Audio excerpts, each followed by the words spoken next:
सभी महानुभावों को मेरा सादर जय जिनेन्द्र। और आज हम 148वें नंबर के श्लोक को पढ़ने जा रहे हैं।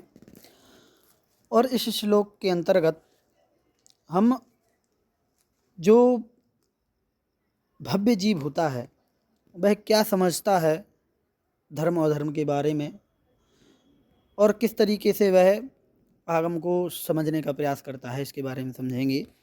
तो कहते हैं, श्लोक पढ़ लेते हैं पहले। पाप मरातिर्धर्मो, पाप मरातिर्धर्मो बंधुर्जीवस्य, बंधुर्जीवस्य चेति निश्चिन्वन्। पाप मरातिर्धर्मो बंधुर्जीवस्य चेति निश्चिन्वन्।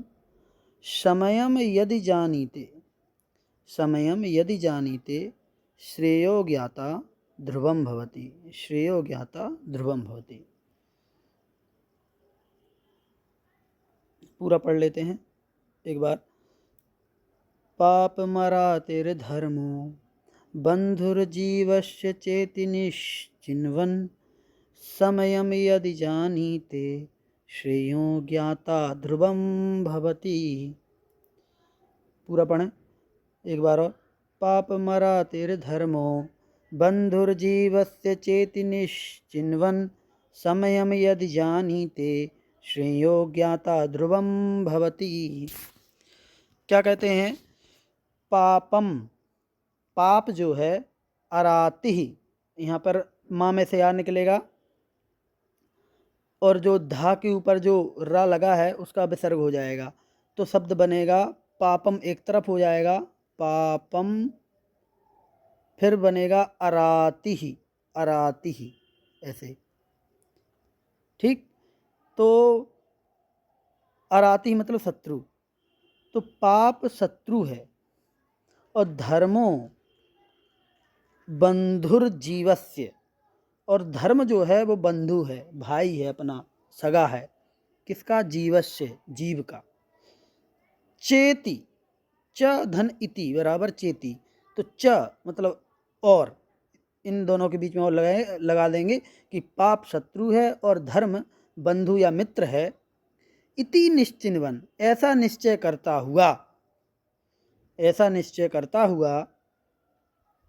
समयम यदि जानीते, समयम अर्थात शास्त्रों को या आगम को, यदि जानीते, यदि जानता है, समझता है, पढ़ता है, तो श्रेयो ज्ञाता ध्रुवम भवति, तो वह ध्रुवम अर्थात निश्चित रूप से, श्रेयो ज्ञाता भवति, श्रेयो अर्थात मोक्ष का, ज्ञाता या कल्याण का ज्ञाता, भवति मतलब होता है। ठीक है, तो जो जीव ये बात समझ जाए कि पाप हमारा शत्रु है और धर्म हमारा मित्र है, हमारा बंधु है, और जो इस बात पर निश्चय कर ले, तो वह आगम को समझ जाएगा और मोक्ष का या कल्याण का ज्ञाता बन जाएगा। बस इतनी सी बात है, ज़्यादा कुछ नहीं समझना है, सिर्फ पाप शत्रु धर्म मित्र है इतनी बात समझना है, वह मोक्ष को समझने लग जाएगा। इसी को और उन्होंने अच्छे से समझाया है कि आगम को जानने वाला श्रावक यदि यह निश्चय कर लेता है, रखता है कि पाप अर्थात अधर्म, अधर्म का मतलब मिथ्या दर्शन, मिथ्या ज्ञान और मिथ्या चारित्र, जो रूप परिणति है, अनेक प्रकार का कारण होने से इस जीव का वह शत्रु है। तो पाप अर्थात अधर्म, और अधर्म का मतलब मिथ्या दर्शन, मिथ्या ज्ञान और मिथ्या चारित्र, ये शत्रु है। और धर्म अर्थात सम्यक दर्शन, सम्यक ज्ञान, सम्यक चारित्र, रूप परिणति ही अनेक प्रकार का उपकार का कारण होने से, मिथ्या दर्शन ज्ञान चारित्र ये अपकार के कारण हैं और सम्यक दर्शन ज्ञान चारित्र उपकार के कारण हैं। तो उपकार का कारण होने से मित्र है, तो वह श्रेष्ठ मित्र है, तो वह श्रेष्ठ ज्ञाता होता है अथवा कल्याण का ज्ञाता होता है। इस प्रकार से आगे और कहा है कि ज्ञान से चारित्र की शोभा है और चारित्र से ज्ञान की शोभा है, इसलिए श्रावक को ज्ञान की वृद्धि करने के लिए आगम का ज्ञाता होना चाहिए। परंतु यह आगम का ज्ञाता यदि ऐसा निश्चय रखता है, ऐसा दृढ़ सिद्धांत रखता है कि पाप ही इस जीव का शत्रु है और धर्म इस जीव का मित्र है, तो वह श्रेष्ठ ज्ञाता है। ऐसा निश्चय हुए बिना आगम का ज्ञाता श्रेष्ठ ज्ञाता नहीं हो सकता। जब तक ये बात समझ में नहीं आती उसको, तो वह श्रेष्ठ ज्ञाता नहीं हो जाएगा, केवल ज्ञाता हो जाएगा बस। सम्यक ज्ञान और सम्यक चारित्र के फलस्वरूप ऐसा निश्चय होना ही चाहिए कि पर पदार्थ मेरे शत्रु अथवा मित्र हैं, मेरे पर पदार्थ शत्रु अथवा मित्र नहीं हैं। ये निश्चय होना चाहिए, यही सम्यक ज्ञान और चारित्र का फल होगा, है ना। कि जब हम ये समझें कि दूसरे जो पदार्थ हैं पर पदार्थ वो हमारे शत्रु मित्र नहीं हैं। शत्रु और मित्र तो मेरी अधर्म और धर्म रूप परिणति ही है, यही हमारा शत्रु है जब हमारी परिणति धर्म और अधर्म रूप में होती है, क्योंकि दुख और सुख के साक्षात कारण वही हैं। अतः बाह्य पदार्थों में अनिष्ट तथा इष्ट बुद्धि करना मेरा कर्तव्य नहीं है। ऐसा निश्चय करने से यह जीव रागद्वेष के प्रपंच में नहीं फंसता और तभी यह श्रेष्ठ ज्ञाता होता है। ठीक है, तो ये बात आपको समझ में आ गई होगी। चलिए अगला श्लोक पढ़ लेते हैं। 149वें नंबर का श्लोक है और इसमें शास्त्र पढ़ने का क्या फल होता है, आगम को समझने का क्या फल है, ये बताया गया है। तो चलिए श्लोक को पढ़ लें। ये देखिए श्लोक जो है वो उपजाति छंद में है, यहाँ पे लिखा हुआ है ना। छंद बदल गया है इस श्लोक में। एन स्वयं वीत कलंक विद्या दृष्टि क्रिया रत्नकरंड भावम नीतस्तमायाति पतीच्छ एव सर्वार्थ सिद्धिस्त्रिषु विष्टपेषु नीतस्तमायाति पतीच्छ एव सर्वार्थ सिद्धिस्त्रिषु विष्टपेषु। पूरा पढ़ लेते हैं, इसकी लय भी अलग है पढ़ने की। कैसे पढ़ेंगे इसको? एन स्वयं वीत कलंक विद्या, फिर से पढ़ें। एन स्वयं वीत कलंक विद्या दृष्टे क्रियारत्नकरंड भावम नीतस्तमायाति पतीच्छ एव सर्वार्थ सिद्धिस्त्रिषु विष्टपेषु। ठीक है, अब देखो क्या कहते हैं कि ये न मतलब जिसके द्वारा या जिसने, जिस भव्य जीव ने, अर्थ यहाँ पे लगाया है। स्वयं मतलब अपनी आत्मा को, स्वयं को, वीत कलंक विद्या दृष्टि क्रिया रत्न करंड भावम नीतः, यहाँ नीतः तक इसका अर्थ लगेगा। नीतः मतलब ले गया है, कहाँ? वीत कलंक विद्या, विद्या अर्थात सम्यक ज्ञान, लेकिन कैसा सम्यक ज्ञान? वीत कलंक, कलंक से रहित, दोषों से रहित ऐसे सम्यक ज्ञान पर। दृष्टि अर्थात सम्यक दर्शन, और क्रिया का मतलब सम्यक चारित्र। तो निर्दोष रूप से या निर्दोष सम्यक ज्ञान, सम्यक दर्शन, सम्यक चारित्र रूप रत्न कर, इनको मतलब इन सम्यक दर्शन, सम्यक ज्ञान, सम्यक चारित्र को रत्नकरंड भावम नीता, रत्नों के पिटारे के रूप में उसको ले गया है जो भव्य जीव, अर्थात जिसने सम्यक दर्शन ज्ञान और चारित्र को, निर्दोष सम्यक दर्शन सम्यक ज्ञान चारित्र को। अब देखो सम्यक दर्शन अपने आप में ही इतना पवित्र और निर्दोष है, लेकिन उसके बाद भी निर्दोष शब्द लगाया है, अर्थात उसमें दोष नहीं होना चाहिए किसी भी प्रकार का। तो बिना दोष वाला निर्दोष सम्यक दर्शन सम्यक ज्ञान और सम्यक चारित्र रूप जो रत्नों, इन रत्नों को, या फिर ये कहें कि इन गुणों को जिसने रत्नों के रूप में परिणमित कर दिया है, या रत्न मान करके जिसने संभाल करके रख लिया है, वह क्या करता है?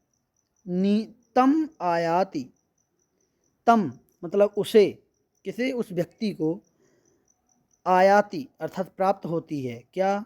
पतीच्छ एव, पतीच्छ पति की इच्छा करने वाली स्त्री की तरह, या उस युवती की तरह।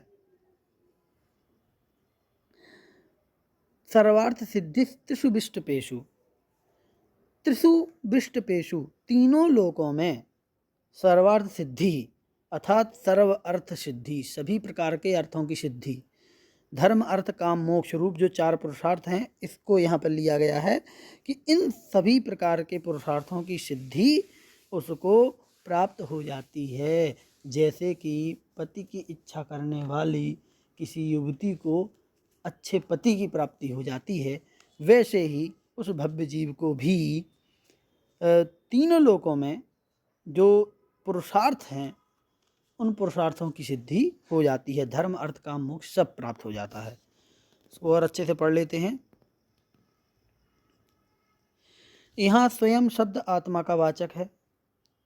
स्वयं शब्द से आत्मा लेना है अर्थ। जिससे कलंक दोष विषय रूप से नष्ट हो गए हैं उसे वीत कलंक कहते हैं। ठीक है, यह वीत कलंक विशेषण विद्या ज्ञान, विद्या अर्थात ज्ञान, दृष्टि अर्थात दर्शन, क्रिया अर्थात चारित्र, इन तीनों के साथ लगाना है। ठीक है, तो निर्दोष सम्यक दर्शन, निर्दोष सम्यक ज्ञान और निर्दोष सम्यक चारित्र, इन तीनों के लिए रत्नों की उपमा प्रसिद्ध है। पहले ही से अपन रत्नत्रय कहते हैं इनको। रत्नत्रय से सम्यक दर्शन, सम्यक ज्ञान, सम्यक चारित्र रूप ग्रहण होता है। जिस भव्य ने अपने आत्मा को निर्दोष सम्यक ज्ञान, निर्दोष दर्शन और निर्दोष चारित्र रूपी रत्नों का करंड अर्थात पिटारा बनाया है अपने अंदर, अपनी आत्मा में इन तीनों को प्रकट किया है, इसका मतलब उसे तीनों में धर्म अर्थ काम मोक्ष रूप समस्त अर्थों की सिद्धि उस तरह प्राप्त हो जाती है जिस तरह की पति की इच्छा रखने वाली कोई कन्या किसी पति को प्राप्त हो जाती है ना। यहाँ सर्वार्थ सिद्धि शब्द स्त्रीलिंग है, अतः लिंग साम से उनमें पतिरा कन्या का आरोप किया गया है। अर्थात सर्वार्थ सिद्धि जो है स्त्रीलिंग का शब्द है, इसलिए यहाँ पर पतिरा कन्या, पति की इच्छा करने वाली जो कन्या है उसको यहाँ पर आरोपित किया है। अब विशेषार्थ कहते हैं कि रत्नत्रय जघन्य और उत्कृष्ट के भी से दो प्रकार का है। जघन्य रत्नत्रय उत्कृष्ट, तो जघन्य और उत्कृष्ट में क्या अंतर है? जघन्य रत्नत्रय के साथ रागांश की बहुलता होती है, रागांश होता है जघन्य रत्नत्रय में, है ना। सम्यक दर्शन ज्ञान चारित्र तो है लेकिन राग भी है साथ में, इसलिए वह उपचार से क्या होता है? देवायु और पुण्य प्रकृतियों के बंध का कारण कहा जाता है। पुण्य प्रकृतियां बंधती हैं उससे ज़्यादा। परमार्थ से पुण्य प्रकृतियों के बंध का कारण रत्नत्रय के काल में पाए जाने वाला रागांश ही है, रत्नत्रय नहीं है। क्या कह रहे हैं कि जो पुण्य प्रकृतियों का बंध होता है वो किसके कारण से होता है?